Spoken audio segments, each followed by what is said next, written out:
मंत्री चंद्रशेखर बावनकुळे बोलतायत, थेट जाऊयात.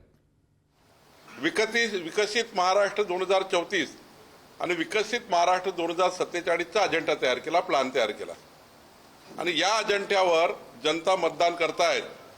त्यामुळं आजचा जो त्या ठिकाणचा जो एक ज्याला म्हणतो नौटंकी शो, त्या ठिकाणी कुठलाही अजेंडा नसलेला शो, कुठल्याही विकासाचा डेव्हलपमेंट नसणारा त्या ठिकाणी एक भाषणबाजी केली, शोबाजी केली आहे.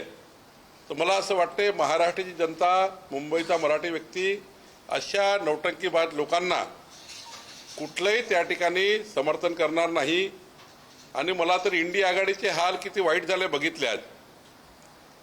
इंडिया आघाडी तर आलीच नाही, काँग्रेसची त्या ठिकाणी काही अस्तित्वच नव्हतं, सुप्रियाताईचं काही अस्तित्वच त्या ठिकाणी नव्हतं. जे जे पक्ष विधानसभेत सोबत लढले त्या पक्षाचं अस्तित्वच आज त्यांनी संपवून टाकलं. आणि त्यामुळं मला असं वाटतं की केवळ सहानुभूती मिळवण्याचा एक नवा कार्यक्रम तयार केला आहे. पण जनतेलाही कळतं आहे की डबल इंजिन सरकार देशामध्ये, महाराष्ट्रामध्ये काम करत आहे आणि डबल इंजिन सरकारच मुंबईचा विकास करू शकतं. केंद्राचं, राज्याचं डबल इंजिन सरकार हे माननीय देवेंद्रजी, एकनाथजी, अजितदादांच्या नेतृत्वामध्ये काम करू शकतं. म्हणून मुंबईचा विकास हा आमच्या सरकारने घेतलेला अजेंडा आहे. आणि जेव्हा विकासावर बोलता येत नाही, तेव्हा तुम्ही जनतेला विकासाच्या माध्यमातून कन्व्हिन्स करता येत नाही, तेव्हा तुम्ही कन्फ्यूज करण्याचा कार्यक्रम तयार केला आहे. पण लोकसभेत एकदा ही नौटंकी चालली, विधानसभेत जनतेने हद्दपार केलं, महानगरपालिकेत आता ही नौटंकी चालणार नाही असं मला वाटतं. जे बाळासाहेबांना जमलं नाही ते फडणवीसांनी केलं, आम्हा दोघा भावांना एकत्र आणलं असं राज ठाकरे म्हटले. आणि अनाजी पंतांनी आम्हाला दोन्हा भावांना एकत्र आणलं असं उद्धव ठाकरे म्हटले फडणवीसांसाठी. असं आहे की उद्धवजी अशा पद्धतीच्या जातीवादी राजकारणामध्ये जातील असं वाटत नव्हतं. हा महाराष्ट्र संस्कार संस्कृतीचा आहे आणि कोणी थांबवला आहे भावंडांना एकत्र येण्याकरता? राजसाहेबांना शुभेच्छा आहे, उद्धवजीला शुभेच्छा आहे. आम्हाला पॉलिटिकल या भावंडांनी एक येणं आम्हाला पॉलिटिकल बघायचं नाही. आम्हाला त्यांनी ठाकरे परिवार एकत्र येणे, भावंड एकत्र येणे चांगलंच आहे. ते कोणत्याही परिवारांनी एकजूट केली पाहिजे आपापल्या भावंडासोबत. पण राजकारणाकरता म्हणजे भावंड एकत्र आले तर कुठल्या लग्नाकरता किंवा एखाद्या साक्षगंधाकरता किंवा एखाद्या कार्यक्रमात एकत्र आले का? राजकीय डायसवर एक आले. पण तुम्ही जर एकाच परिवारातले आहे तर अनेक कार्यक्रमात एकत्र येता आलं असतं. तुम्ही लग्न कार्यक्रमात, समारंभ कार्यक्रमात, बर्थडे, जसं पवार परिवार, आमचे परिवार, फडणवीसांचे परिवार, सर्वांचेच परिवार आहे.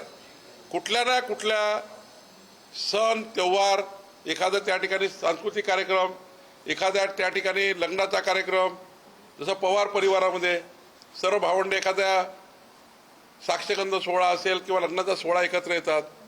हा काही लग्नाचा सोहळा होता, हा साक्षगंधाचा सोहळा होता, हा राजकीय सोहळा होता. आता राजकीय सोहळामध्ये दोन खुर्च्या लागल्या आहे आणि एकत्र आल्याची भाषा करतात. तुम्ही दोघं एकत्र आले तर शुभेच्छा आहे, पण खालचे लोक तुमच्यासोबत आहे का? तुमच्यासोबत बघणारा व्यक्ती तुमच्यासोबत आहे का?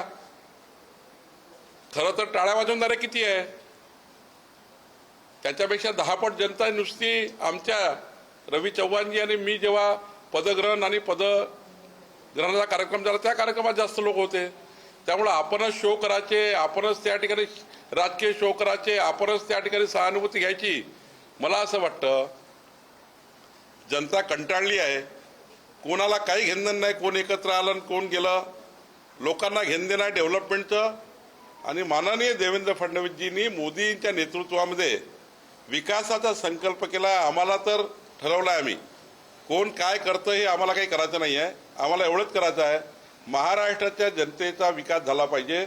जो आम्ही संकल्पनामा जनतेला दिला तो आम्ही पूर्ण करणार. एकत्र राहण्यासाठी आज एकत्र आलो असं ते बोलले. वाटते का तुम्हाला निवडणुकीनंतर एकत्र? मला त्याच्याबद्दल काहीच बोलायचं नाही. माझ्या शुभेच्छा आहे राजसाहेबांना आणि उद्धवजींना. एकत्रच राहिलं पाहिजे.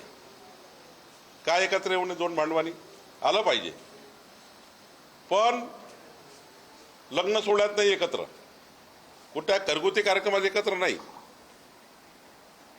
त्या कार्यक्रमात शेवटी भावंड, भाऊबंदकी जी असते ही हिंदू संस्कृतीमध्ये आपल्या पारिवारिक कार्यक्रमातनं अधिक उजाड दिसते.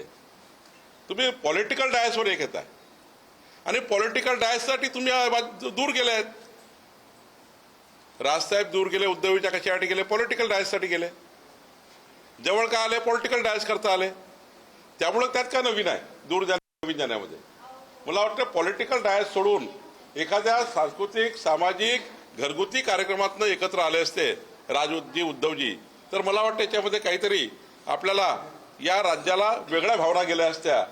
हिंदू हृदय सम्राट बाळासाहेब ठाकरेजी यांच्या परिवारातले दोन भाऊ लग्न कार्यक्रमात एकत्र आले, सांस्कृतिक कार्यक्रमात एकत्र आले, सामाजिक कार्यक्रमात एकत्र आले, एखाद्या साक्षगंधामध्ये एकत्र आले.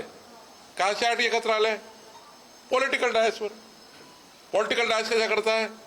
मुंबई महानगरपालिकेकरता लहानशा मुलाला समजतं आणि त्यामुळे तुम्ही समजून घ्या.